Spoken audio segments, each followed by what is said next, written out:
Alors Frédéric, on va commencer avec des œuvres mosaïques. Oui, des œuvres urbaines, les Space Invaders. Vous connaissez peut-être si vous habitez une grande ville. C'est des œuvres en mosaïque, en carrelage, sur le modèle d'un célèbre jeu vidéo des années 80 qui portait le même nom.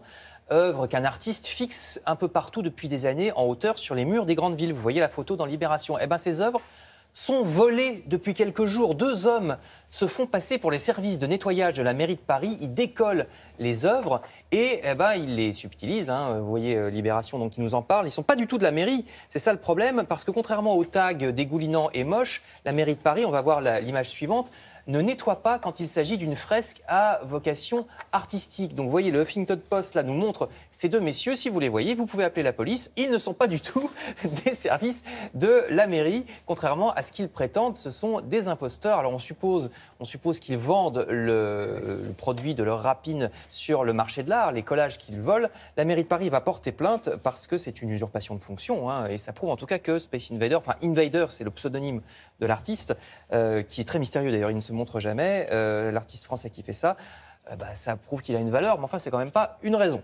Autre réalisation française qui ont la cote, là c'est dans le domaine du son. Libération, regardez, nous raconte l'histoire de Focal à Saint-Étienne. C'est une entreprise française donc, qui fabrique des enceintes de très grand luxe. On se rapproche de la Drôme où on était tout à l'heure. C'est un son excellentissime, et ce qui est amusant, c'est que c'est l'anti-startup d'Libération. C'est fabriqué à la main, il n'y a pas d'électronique. C'est des baffles comme on en fabriquait il y a 50 ans, mais d'excellente qualité, et ça se vend très bien.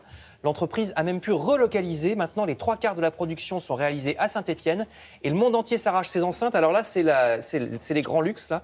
C'est la paire à 150 000 €, voyez. Oui, quand même. Oui. C'est pour, alors chez vous, si vous êtes Robert De Niro, par exemple, ou sinon c'est pour les auditoriums, bien sûr. Les moins chers sont à 300 € l'entrée de gamme. Ça vous conviendra peut-être un peu plus. C'est pas mal non plus, c'est bien. Et ça change du son pourri de la plupart des MP3. On s'habitue de plus en plus à un mauvais son, dit le journal. Et là, c'est vraiment un son excellent. Le chiffre d'affaires de l'entreprise a triplé en quelques années, donc ça marche bien. 85 millions par an, c'est pas grand-chose à côté de Neymar, mais là, ça fait vivre 200 ouvriers quand même. 200 ouvriers. Oui, mais ils jouent moins bien au foot. Ce qui est un peu différent, certes. Belle histoire à lire dans ce grand article. Également des belles choses dans le Figaro. Alors eux, ils vous font découvrir tous les jours un bâtiment de l'architecture balnéaire. Vous voyez ce manoir à Deauville, c'est le bâtiment d'aujourd'hui, construit pour les Rothschild en 1907 et qui se visite. Tous les mercredis et jeudis de l'été, ça se visite. Donc il faut appeler l'office de tourisme de Deauville qui organise les visites de ce qui est aujourd'hui la plus belle des villas de la station.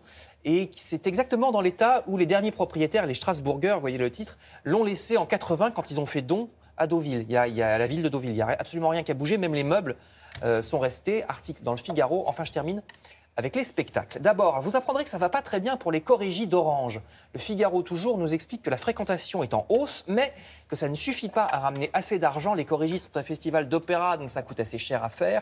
La direction cherche comment faire des économies. Et puis, sur les planches également, mais dans un tout autre genre, vous lirez dans Le Parisien que l'été, c'est aussi le moment d'aller dans les théâtres de la capitale. Article sur les humoristes qui ne font pas relâche pendant l'été. Vous voyez de gauche à droite Kéron à l'Européen, Seb Melia au point-virgule ou Jean-Philippe de Tinguy au point-virgule également. Les détails dans Le Parisien avec les horaires et tout. Merci beaucoup, Frédéric.